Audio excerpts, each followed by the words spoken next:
바른미래당은 양당이 이질적일 수 있는 정치 세력이 합치면서 사실 정거장 같은 정당으로 선거를 치러낸 거거든요. 대선 패배 이후에 지방선거라는 것을 치르기 위해서 9석밖에 안 남았던 바른정당과 원래 39석이었던 정당이 현재는 바른미래당 포함해도 사실상 27석이거든요. 세 사람은 이미 민주평화당에 이제 활동을 하시니까 선거에 졌잖아요. 그러면 바른미래당이 막 공격을 받고 언론으로부터 집중 포화가 되고 관심받는 것도 중요해요. 근데 모든 포커스가 자유한국당에 맞춰져 있어서 바른미래당 지도부는 한가롭게 양평으로 야유회를 가면서도 그거를 워크숍 간다고 해. MT 갔다고 자랑하더라고요. 근데 그게 좋은 게 아니라는 거죠. 근데 이 당에 희망이 없는 것, 제가 예상한 대로예요. 지방선거가 끝나고 나면 갑자기 막 당이 해체되고 그러지 않아요. 뭔가 과정들을 거쳐 조정기라는 걸 거친다고. 그 자유한국당이 막 깨질 것 같아도 만약에 홍준표가 완고하게 버텼으면 자유한국당은 깨질 가능성이 있었어요. 왜냐하면 당권을 쥐고 있는 사람이 옥새를 갖고 있는 거잖아요. 옛날에 김무성처럼. 근데 홍준표가 나가버렸기 때문에 그나마 저 당이 언론의 관심이라도 되는 거예요. 서로 간의 개싸움이라도. 근데 바른미래당은 더 깝깝한 게 새로운 원내대표를 뽑아야 됩니다. 임기 1년짜리. 가장 유력한 후보가 이현주라는 거야. 이게 문제란 말이에요. 화이팅. 그러니까 이게 나는 솔직히 말하면 대한민국 국민으로서는 제대로 된 협치, 문재인 대통령 개혁이 잘 되게 하려면 바른미래당이 정신을 차리고 하다못해 개헌 논의를 다시 한다든지 누구누구 체포 결의안을 찬성해 준다든지 뭐 이런 등등의 국회가 해야 될 일이잖아요. 현재 남북정상회담 비준을 한다든지. 근데 그 상황에서 진짜 중요해요. 원내대표는 원내 교섭단체 원내대표인 자가 이현주면 바른미래당은 제가 보기에 끝나는 거예요. 바른미래당의 구성원들이 이현주는 어떤 캐릭터인지 다 아시잖아요. 문재인 대통령이나 민주당한테 말도 안 되는 개소리 하면서 민심을 잃어가게 만든 대표적인 원흉 중에 하나야. 이런 사람을 다시 선거에 지고 나서 이걸 올려 세우면 그냥 바른미래당 국회의원들은 당 자체를 해산하다는 소리예요. 이게 사실상은 27명의 국회의원들 중에, 왜냐하면 이게 캐스팅 보트 개념이 있잖아요. 보세요. 지금 더불어민주당이 130석이잖아. 근데 만약에 바른미래당이 개과천선해서 세상에 나쁜 게 없지. 나쁜 사람은 졸라 많던데. 그러니까 그래서 그 27석만 도와줘도 민주평화당이나 정의당을 빼고라도 개혁이 쉬워진다니까요. 근데 지금 이현주가 만약에 원내대표가 되면은 이분께서는 총선 때까지 개소리할 거예요. 얼마나 힘들겠냐고. 이게 유력한 후보로 나오는 것 자체가 패착인 거야. 그러니까 제대로 된 자기들끼리의 쇄신 같은 게 아예 안 된 상태라는 게 그냥 보여지는 거예요. 근데 그럴 인력도 없고 정책도 없는 거잖아요. 지금 당을 어떻게 쇄신할 방도가 나오지 않는 상태 아니에요. 네, 지금 바른미래당은 간판만 그렇죠. 같이 쓰고 있지. 그러니까 다른 회사들끼리 명함만 똑같이 만들어가지고 같이 따로 영업을 하고 있는 거지. 회사는 별도로 운영하고 있는 거예요. 그래서 사무실도 직원들도 다 별도로 운영하고 있거든요. 그러니까 아직까지 통합이 안 돼 있는 상태에서 당의 간판을 누구로 내세울 거냐를 가지고 없어져도 상관없는 카드를 골라낸 게 아닌가 하는 생각이 들어요. 바른미래당 의원들의 공통점이 그거잖아요. 생존 본능 하나는 끝장나는 사람들이잖아요. 어디에서 어떻게 해야 내 목숨줄 하나 살릴 수 있는가에 대해서는 이 기막히게 냄새를 맡는 사람이기 때문에 지금 이 시국 선거에서 참패하고 이 총선까지 2년이 남았는데 1년 임기의 원내대표가 끝났을 때 바른미래당이 존재할까에 대해서 확신하는 사람이 누가 있을까요? 저는 현실적으로 없다고 보거든요.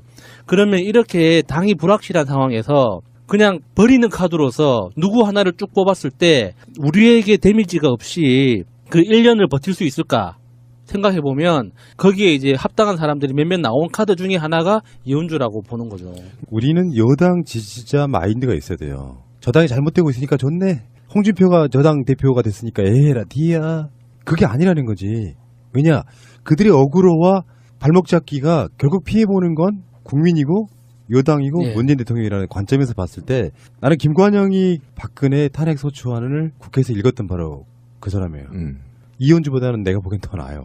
그러니까 이현주 자체가 약간 관종과라서 센 발언하고 뭔가 좀 분탕을 하고 하는 게 몸에 배어있는 사람이에요. 그러면 국회 내에서 하는 일이 굉장히 힘들어집니다. 이현주는 자유한국당 국회의원보다 더 극화돼 있어요. 어떤 미움, 거부감. 결국은 그게 바른미래당의 원내대표 같은 사람들이 그래도 조금 나은 사람이 뽑혀야 훨씬 더 편해진다는 뜻으로 말씀드리는 거예요. 예, 뭐 원내대표 뽑는 거니까 굉장히 좋은 얘기고. 그런데 어쨌든 지금 제가 볼 때는 국회가 어떻게 이제 정치력을 발휘할지 모르겠지만 좀 제가 볼 때는 국회가 아직은 제가 볼 때는 멀었다고 생각하고요. 정당 정치의 한계가 지금 직면한 게 아니냐. 그러니까 여야를 떠나서 저는 그렇게 좀 평가를 하고 싶거든요. 그러니까 우리나라 보수 야당들은 나아갈 방향도 잃었고요. 그 다음에 한마디로 철학도 부재하고요. 이념도 부재하고 국가 운영관도 부재하거든요. 사회관도 부재합니다. 그래서 어떻게 고쳐서 쓰거나 또는 이 사람들을 임기가 2년이 남았기 때문에 원내 야당 의원들은 어떻게 머리를 이렇게 쪼개가지고 수술해서 쓰거나 이렇게가 안 돼요, 이 사람들이.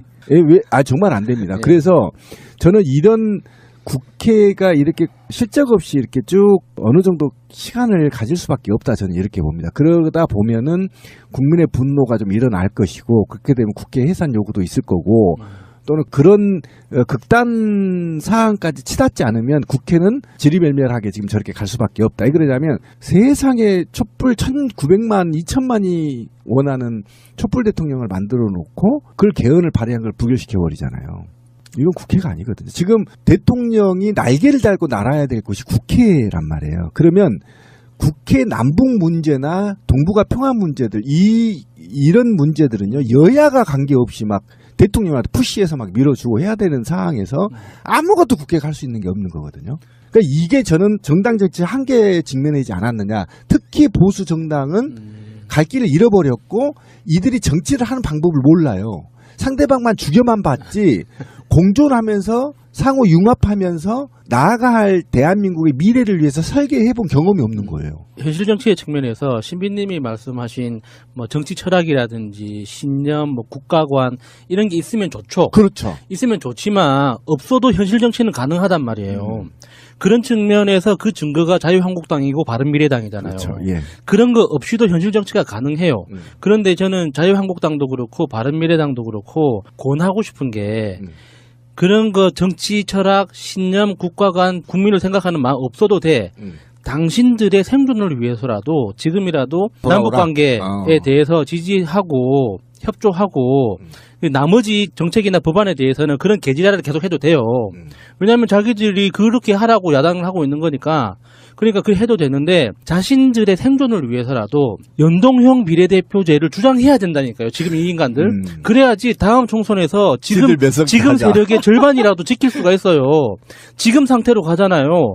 다음 총선에서 다 없어지는 거예요. 이 양반 보시게. 야수님, 알려주지 마. 아니, 그러니까 이게 현실 정치에서는 뭐 정치 철학 신념 없어도 된다니까?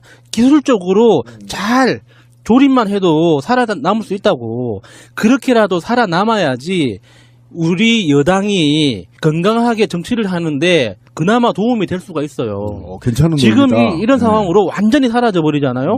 그러면은 우리 내부에서 또 어떤 일이 이뤄질지 저는 그게 더 겁나요. 알겠습니다. 간단치가 않다니까? 예를 들어서 우리 신비님이 안철수 가져오지 마 해도 안철수만으로 또 이렇게 많은 토론이 가능해. 그것이 정치고요. 정치가 우리 생활에서 미치는 영향은 절대적입니다. 정치력이 단순하게 개파 간의 어떤 권력 싸움 이런 게 아니고 국민에 대한 태도, 이제는 시대가 스마트한 정치 필요한 시대가 돌아왔습니다. 이렇게 말씀. 이게 어떻게 돌아왔냐면은 비행기 타고 왔나요? 원래 이제 예정대인 비행기를 트릭으로 넣어놓고 아니 오면 엄청 귀찮게 할 거 아니야. 근데 기자들은 놀라운 게 제가 알고 있기에는 이제 제가 아는 사람이 이제 대한항공 같은데 뭐 근무하시는 분이 있거든요. 누구누구가 탑승하는지를 기가 막히게 어떻게 알아내. 그러니까 예초에 안철수는 몇 월 며칠 몇 시에 들어오기로 돼 있었어. 근데 안철수가 이제 다른 거 트릭으로 해가지고 들어왔어요. 근데 그걸 또 취재하는 사람들이 있는 거 보면 기자 새끼들은 정말 놀라. 아니 기자들도 놀랐고 안철수의 그 찌질함도 정말 깜짝 놀랐습니다 진짜. 아 이게 뭐야 싶은 거예요. 그만해. 그렇게 욕을 심하게 하면 어때? 아니 정기한테 며칠 안 남은 아니 생각해봐요. 자기가 치러야 될 건 치러야 되는 거예요.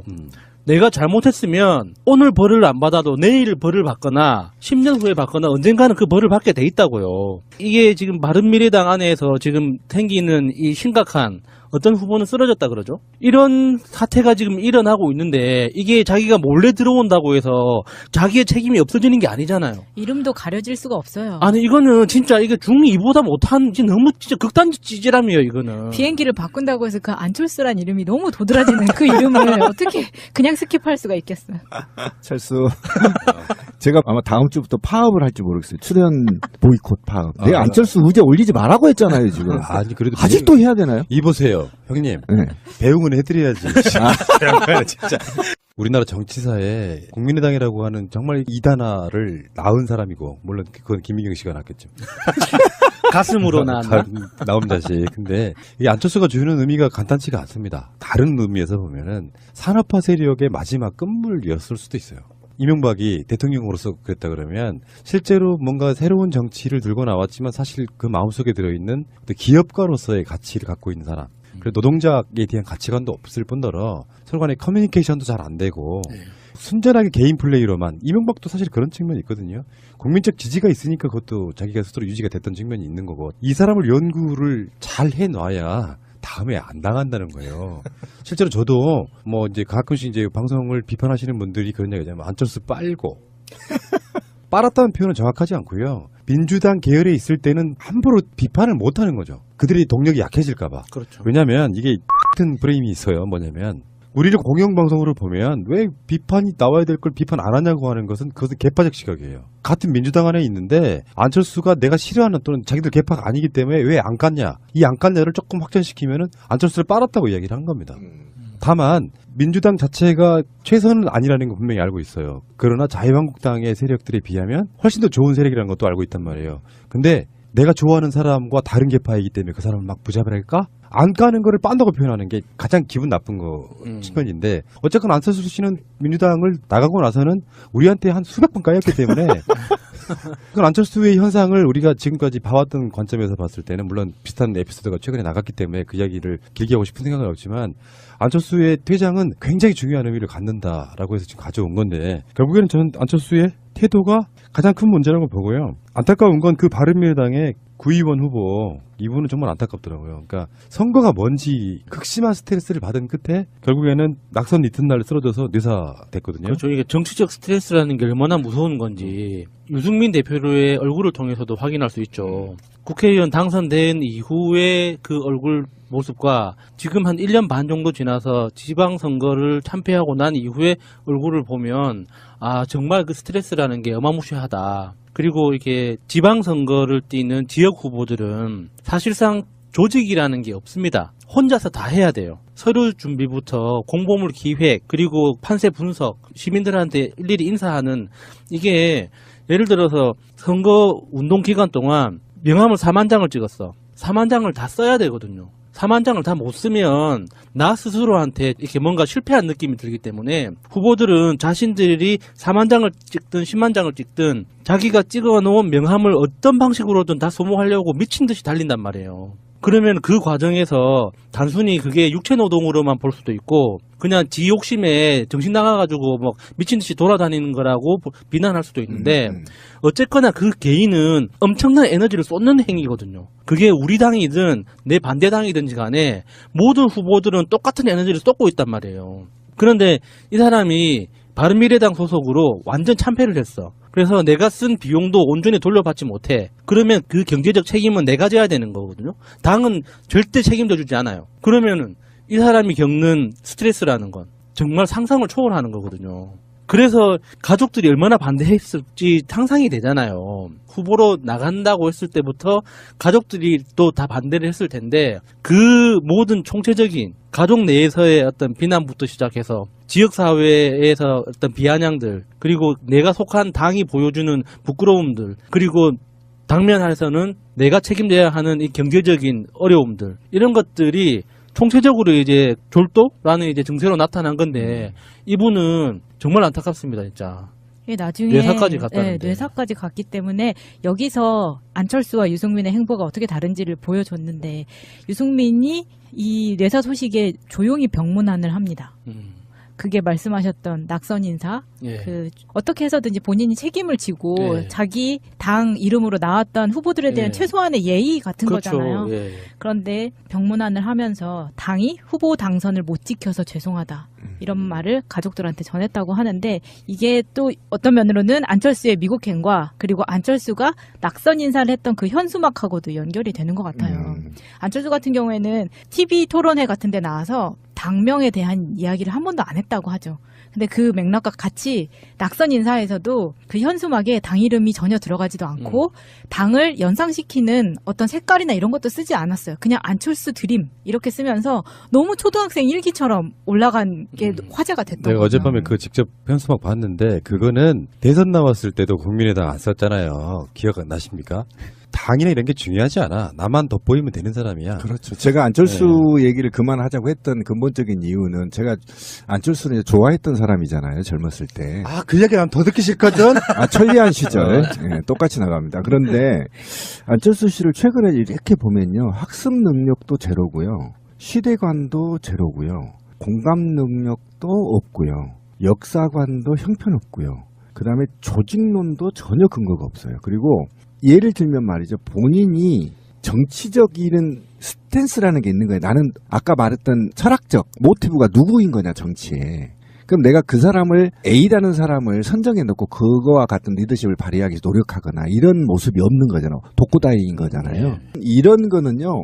제가 볼 땐 박정희 정도의 마인드, 독재 마인드가 있는 것이지 실제로 지금 문재인 대통령과도 쉐어. 내가 생각하고 있는 리더가 생각하고 있는 생각들을 국민들과 공유하는 거 있잖아요. 그리고 그 공무원들 소통하는 거. 그다음에 들음의 미학. 이런 게 전혀 전무한 상태이기 때문에 이 사람은 정치를 하면요. 우리나라가 또 수십 년간 퇴보될 가능성이 굉장히 높습니다. 제가 굉장히 안타까운 게 뭐냐면 노무현 정부 때요. 공무원의 청렴도가 1위였어요. 그리고 그때는 돈 먹으면 다 죽는다. 대신 월급 올려줄게. 이 분위기가 있어서 매년 청렴도 1위였다고 공무원 사회가. 지금 제가 볼 때는 떨어진 이유가 뭔지 아십니까? MB가 개차만 만들어버린 겁니다. 그 5년 동안 김대중 노무현 정부 시절에 10년 동안 만들어놨던 그 청렴도 1위를 단 4년 만에 끝장내버리더라니까?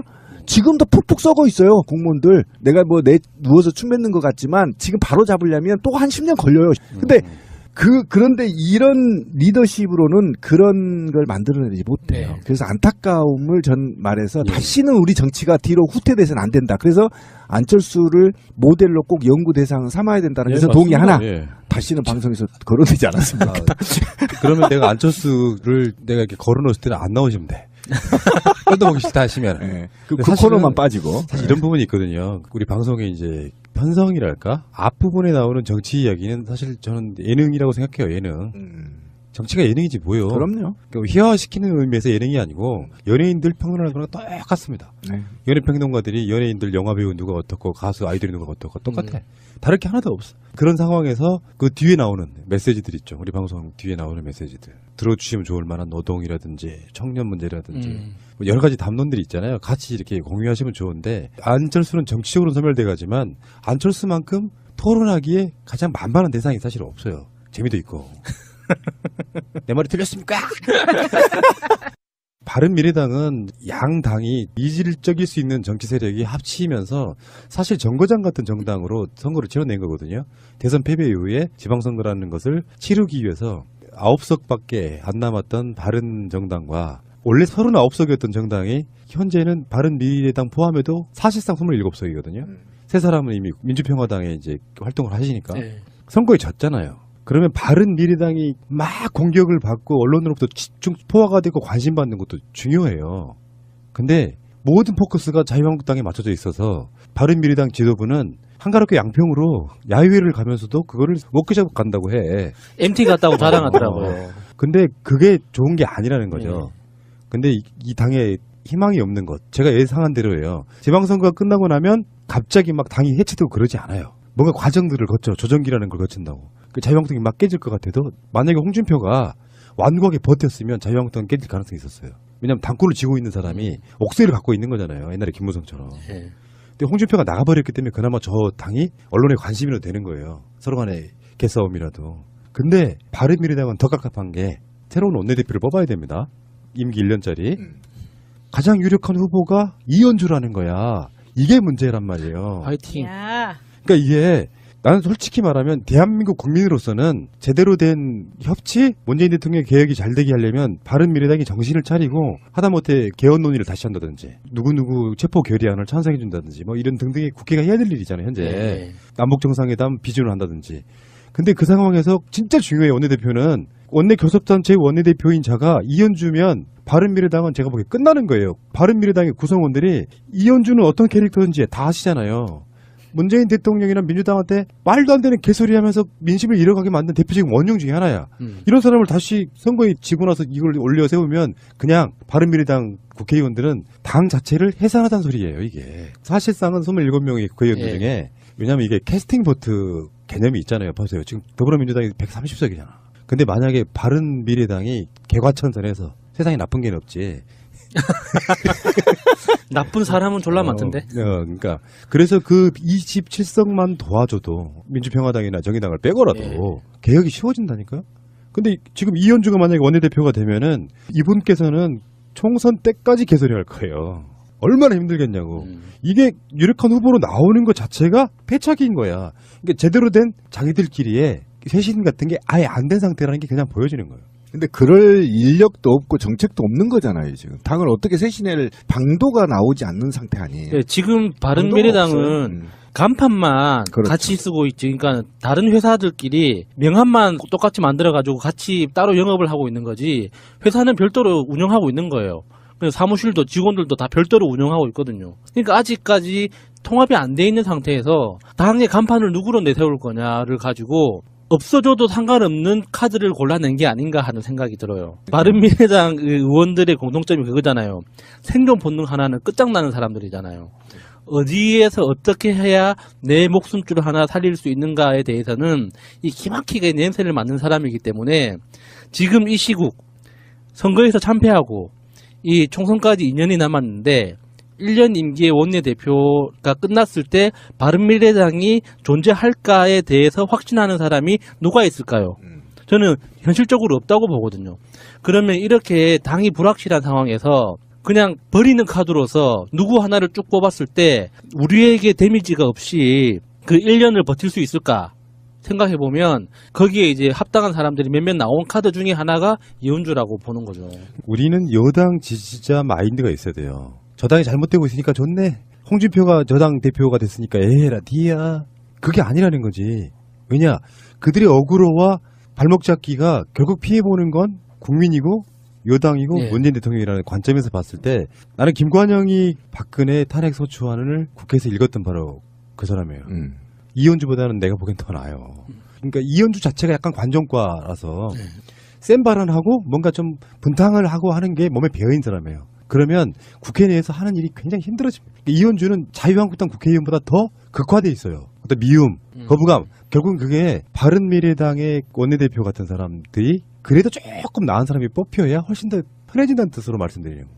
예, 뭐 원내대표 뽑는 거니까 굉장히 좋은 얘기고. 그런데 어쨌든 지금 제가 볼 때는 국회가 어떻게 이제 정치력을 발휘할지 모르겠지만 좀 제가 볼 때는 국회가 아직은 제가 볼 때는 멀었다고 생각하고요. 정당 정치의 한계가 지금 직면한 게 아니냐. 그러니까 여야를 떠나서 저는 그렇게 좀 평가를 하고 싶거든요. 그러니까 우리나라 보수 야당들은 나아갈 방향도 잃었고요. 그다음에 한마디로 철학도 부재하고요. 이념도 부재하고 국가 운영관도 부재하거든요.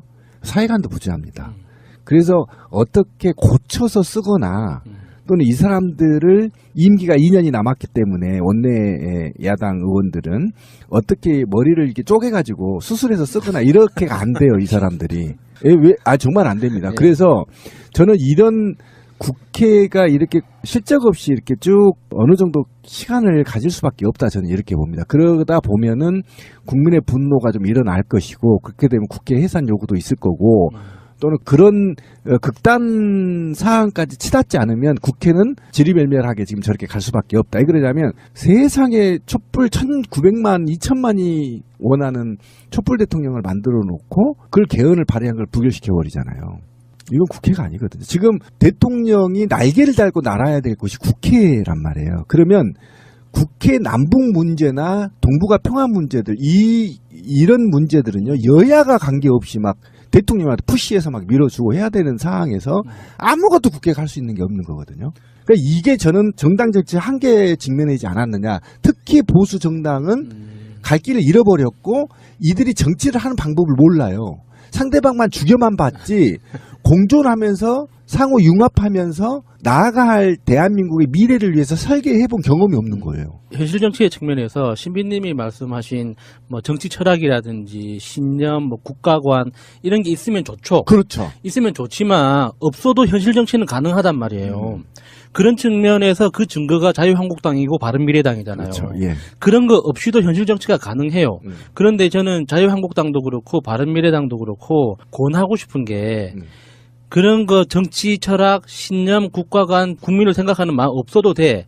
당신들의 생존을 위해서라도 지금이라도 돌아오라. 남북관계에 대해서 지지하고 협조하고 나머지 정책이나 법안에 대해서는 그런 개지랄을 계속 해도 돼요. 왜냐하면 자기들이 그렇게 하라고 야당을 하고 있는 거니까. 그러니까 그렇게 해도 되는데 자신들의 생존을 위해서라도 연동형 비례대표제를 주장해야 된다니까요. 지금 이 인간들. 그래야지 다음 총선에서 지금 세력의 절반이라도 지킬 수가 있어요. 지금 상태로 가잖아요. 다음 총선에서 다 없어지는 거예요. 이 양반 보시게 야수님 알려주지 마. 아니 그러니까 이게 현실 정치에서는 뭐 정치 철학 신념 없어도 된다니까. 기술적으로 잘 조립만 해도 살아남을 수 있다고. 그렇게라도 살아남아야지 우리 여당이 건강하게 정치를 하는데 그나마 도움이 될 수가 있어요. 괜찮은 지금 겁니다. 이런 상황으로 완전히 사라져 버리잖아요.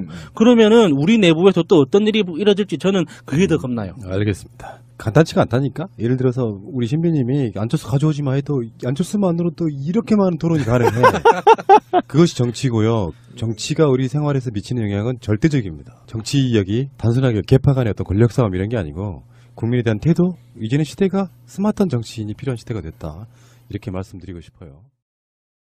바른미래당은 양당이 이질적일 수 있는 정치 세력이 합치면서 사실 정거장 같은 정당으로 선거를 치러낸 거거든요. 대선 패배 이후에 지방선거라는 것을 치르기 위해서 9석밖에 안 남았던 바른정당과 원래 39석이었던 정당이 현재는 바른미래당 포함해도 사실상 27석이거든요. 세 사람은 이미 민주평화당에 이제 활동을 하시니까 네. 선거에 졌잖아요. 그러면 바른미래당이 막 공격을 받고 언론으로부터 집중 포화가 되고 관심받는 것도 중요해요. 근데 모든 포커스가 자유한국당에 맞춰져 있어서 바른미래당 지도부는 한가롭게 양평으로 야유회를 가면서도 그거를 워크숍 간다고 해. MT 갔다고 자랑하더라고요. 근데 그게 좋은 게 아니라는 거죠. 네. 근데 이 당에 희망이 없는 것, 제가 예상한 대로예요. 지방선거가 끝나고 나면 갑자기 막 당이 해체되고 그러지 않아요. 뭔가 과정들을 거쳐 조정기라는 걸 거친다고. 그 자유한국당이 막 깨질 것 같아도 만약에 홍준표가 완고하게 버텼으면 자유한국당은 깨질 가능성이 있었어요. 왜냐하면 당권을 쥐고 있는 사람이 옥새를 갖고 있는 거잖아요. 옛날에 김무성처럼. 네. 근데 홍준표가 나가버렸기 때문에 그나마 저 당이 언론의 관심이라도 되는 거예요. 서로 간의 개싸움이라도. 근데 바른미래당은 더 깝깝한 게 새로운 원내대표를 뽑아야 됩니다. 임기 1년짜리. 가장 유력한 후보가 이현주라는 거야. 이게 문제란 말이에요. 화이팅. 야. 그러니까 이게 나는 솔직히 말하면 대한민국 국민으로서는 제대로 된 협치, 문재인 대통령 개혁이 잘 되게 하려면 바른미래당이 정신을 차리고 하다못해 개헌 논의를 다시 한다든지 누구누구 체포 결의안을 찬성해 준다든지 뭐 이런 등등의 국회가 해야 될 일이잖아요. 현재 네. 남북정상회담 비준을 한다든지. 근데 그 상황에서 진짜 중요해요. 원내대표는 원내 교섭단체 원내대표인 자가 이현주면 바른미래당은 제가 보기에 끝나는 거예요. 바른미래당의 구성원들이 이현주는 어떤 캐릭터인지 다 아시잖아요. 문재인 대통령이나 민주당한테 말도 안 되는 개소리 하면서 민심을 잃어가게 만든 대표적인 원흉 중에 하나야. 이런 사람을 다시 선거에 지고 나서 이걸 올려 세우면 그냥 바른미래당 국회의원들은 당 자체를 해산하다는 소리예요, 이게. 사실상은 27명의 국회의원들 예. 중에 왜냐하면 이게 캐스팅 보트 개념이 있잖아요. 보세요. 지금 더불어민주당이 130석이잖아. 근데 만약에 바른미래당이 개과천선해서 세상에 나쁜 게 없지. 나쁜 사람은 졸라 많던데. 그러니까 그래서 그 27석만 도와줘도 민주평화당이나 정의당을 빼고라도 예. 개혁이 쉬워진다니까. 철수. 제가 아마 다음 주부터 파업을 할지 모르겠어요. 출연 보이콧 파업. 내가 안철수 의제 올리지 말라고 했잖아요, 지금. 아니 그래도 아직도 해야 되나요? 이보세요, 형님. 네. 배웅은 해드려야지. 진짜. 우리나라 정치사에 국민의당이라고 하는 정말 이단아를 낳은 사람이고 물론 그건 김민경 씨가 낳았겠죠. 가슴으로 나왔나? 나온 자식. 근데 이 안철수가 주는 의미가 간단치가 않습니다. 다른 의미에서 보면은 산업화 세력의 마지막 끝물이었을 수도 있어요. 이명박이 대통령으로서 그랬다 그러면 실제로 뭔가 새로운 정치를 들고 나왔지만 사실 그 마음속에 들어있는 기업가로서의 가치를 갖고 있는 사람, 그리고 노동자에 대한 가치관도 없을 뿐더러 서로 간의 커뮤니케이션도 잘 안 되고 순전하게 개인 플레이로만, 이명박도 사실 그런 측면이 있거든요. 국민적 지지가 있으니까 그것도 자기가 스스로 유지가 됐던 측면이 있는 거고, 이 사람을 연구를 잘 해놔야 다음에 안 당한다는 거예요. 실제로 저도 뭐 이제 가끔씩 이제 방송을 비판하시는 분들이 그런 얘기하잖아요. 안철수 빨고. 빨았다는 표현은 정확하지 않고요. 민주당 계열에 있을 때는 함부로 비판을 못 하는 거죠. 그들이 동력이 약해질까봐. 그렇죠. 왜냐면 이게 같은 프레임이 있어요. 뭐냐면 우리를 공영방송으로 보면 왜 비판이 나와야 될 걸 비판 안 하냐고 하는 것은 그것은 개파적 시각이에요. 같은 민주당 안에 있는데 안철수가 내가 싫어하는 또는 자기들 개파가 아니기 때문에 왜 안 깠냐. 이 안 깠냐를 조금 확전시키면은 안철수를 빨았다고 이야기를 한 겁니다. 다만 민주당 자체가 최선은 아니라는 거 분명히 알고 있어요. 그러나 자유한국당의 세력들에 비하면 훨씬 더 좋은 세력이라는 것도 알고 있단 말이에요. 근데 내가 좋아하는 사람과 다른 개파이기 때문에 그 사람을 막 부잡을할까? 안 까는 거를 빤다고 표현하는 게 가장 기분 나쁜 거 측면인데, 어쨌거나 안철수 씨는 민주당을 나가고 나서는 우리한테 한 수백 번 까였기 때문에 그건 안철수의 현상을 우리가 지금까지 봐왔던 관점에서 봤을 때는 물론 비슷한 에피소드가 최근에 나갔기 때문에 그 이야기를 길게 하고 싶은 생각은 없지만, 안철수의 퇴장은 굉장히 중요한 의미를 갖는다라고 해서 지금 가져온 건데, 결국에는 저는 안철수의 태도가 가장 큰 문제라고 보고요. 안타까운 건 그 바른미래당의 구의원 후보, 이분은 정말 안타깝더라고요. 그러니까 선거가 뭔지 극심한 스트레스를 받은 끝에 결국에는 낙선 이튿날 쓰러져서 뇌사됐거든요. 그렇죠. 이게 정치적 스트레스라는 게 얼마나 무서운 건지 유승민 대표의 얼굴을 통해서도 확인할 수 있죠. 국회의원 당선된 이후의 그 얼굴 모습과 지금 한 1년 반 정도 지난. 근데 지금 이현주가 만약에 원내대표가 되면은 이분께서는 총선 때까지 개소리할 거예요.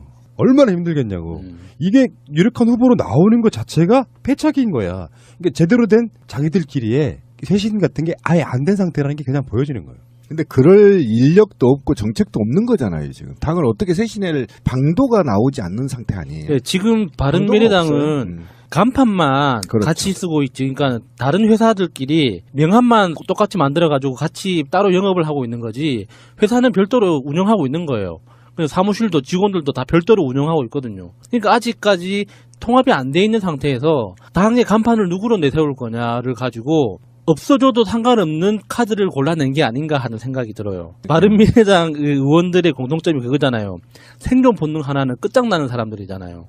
어디에서 어떻게 해야 내 목숨줄 하나 살릴 수 있는가에 대해서는 이 기막히게 냄새를 맡는 사람이기 때문에 지금 이 시국 선거에서 참패하고 이 총선까지 2년이 남았는데 1년 임기의 원내대표가 끝났을 때 바른미래당이 존재할까에 대해서 확신하는 사람이 누가 있을까요? 저는 현실적으로 없다고 보거든요. 그러면 이렇게 당이 불확실한 상황에서 그냥 버리는 카드로서 누구 하나를 쭉 뽑았을 때 우리에게 데미지가 없이 그 1년을 버틸 수 있을까 생각해보면 거기에 이제 합당한 사람들이 몇몇 나온 카드 중에 하나가 이현주라고 보는 거죠. 우리는 여당 지지자 마인드가 있어야 돼요. 저당이 잘못되고 있으니까 좋네. 홍준표가 저당 대표가 됐으니까 에라 디야. 그게 아니라는 거지. 왜냐? 그들의 어그로와 발목 잡기가 결국 피해보는 건 국민이고 여당이고 예. 문재인 대통령이라는 관점에서 봤을 때 나는 김관영이 박근혜 탄핵 소추안을 국회에서 읽었던 바로 그 사람이에요. 이현주보다는 내가 보기엔 더 나아요. 그러니까 이현주 자체가 약간 관종과라서 센 발언하고 뭔가 좀 분탕을 하고 하는 게 몸에 배어있는 사람이에요. 그러면 국회 내에서 하는 일이 굉장히 힘들어집니다. 이현주는 자유한국당 국회의원보다 더 극화돼 있어요. 어떤 미움, 거부감. 결국은 그게 바른미래당의 원내대표 같은 사람들이 그래도 조금 나은 사람이 뽑혀야 훨씬 더 편해진다는 뜻으로 말씀드려요. 예, 뭐 원내대표 뽑는 거니까 굉장히 좋은 얘기고. 그런데 어쨌든 지금 제가 볼 때는 국회가 어떻게 이제 정치력을 발휘할지 모르겠지만 좀 제가 볼 때는 국회가 아직은 제가 볼 때는 멀었다고 생각하고요. 정당 정치의 한계가 지금 직면한 게 아니냐. 그러니까 여야를 떠나서 저는 그렇게 좀 평가를 하고 싶거든요. 그러니까 우리나라 보수 야당들은 나아갈 방향도 잃었고요. 그다음에 한마디로 철학도 부재하고요. 이념도 부재하고 국가 운영관도 부재하거든요. 사회관도 부재합니다. 그래서 어떻게 고쳐서 쓰거나 또는 이 사람들을 임기가 2년이 남았기 때문에 원내 야당 의원들은 어떻게 머리를 이렇게 쪼개가지고 수술해서 쓰거나 이렇게가 안 돼요, 이 사람들이. 정말 안 됩니다. 네. 그래서 저는 이런 국회가 이렇게 실적 없이 이렇게 쭉 어느 정도 시간을 가질 수밖에 없다, 저는 이렇게 봅니다. 그러다 보면은 국민의 분노가 좀 일어날 것이고, 그렇게 되면 국회 해산 요구도 있을 거고, 또는 그런 극단 사항까지 치닫지 않으면 국회는 지리멸멸하게 지금 저렇게 갈 수밖에 없다. 왜 그러냐면 세상에 촛불 1900만, 2000만이 원하는 촛불 대통령을 만들어 놓고 그걸 개헌을 발의한 걸 부결시켜 버리잖아요. 이건 국회가 아니거든요. 지금 대통령이 날개를 달고 날아야 될 곳이 국회란 말이에요. 그러면 국회 남북 문제나 동북아 평화 문제들, 이런 문제들은요, 여야가 관계없이 막 대통령한테 푸시해서 막 밀어주고 해야 되는 상황에서 아무것도 국회가 할 수 있는 게 없는 거거든요. 그러니까 이게 저는 정당 정치 한계에 직면하지 않았느냐. 특히 보수 정당은 갈 길을 잃어버렸고 이들이 정치를 하는 방법을 몰라요. 상대방만 죽여만 봤지 공존하면서 상호 융합하면서 나아가 할 대한민국의 미래를 위해서 설계해본 경험이 없는 거예요. 현실 정치의 측면에서 신비님이 말씀하신 뭐 정치 철학이라든지 신념, 뭐 국가관 이런 게 있으면 좋죠. 그렇죠. 있으면 좋지만 없어도 현실 정치는 가능하단 말이에요. 그런 측면에서 그 증거가 자유한국당이고 바른미래당이잖아요. 그렇죠. 예. 그런 거 없이도 현실 정치가 가능해요. 그런데 저는 자유한국당도 그렇고 바른미래당도 그렇고 권하고 싶은 게 그런 거 정치 철학, 신념, 국가관, 국민을 생각하는 마음 없어도 돼.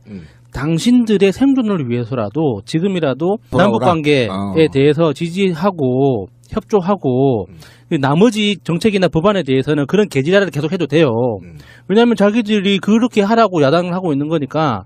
그러니까 그 해도 되는데 자신들의 생존을 위해서라도 연동형 비례대표제를 주장해야 된다니까요. 지금 이 인간들. 그래야지 다음 총선에서 지금 세력의 절반이라도 지킬 수가 있어요.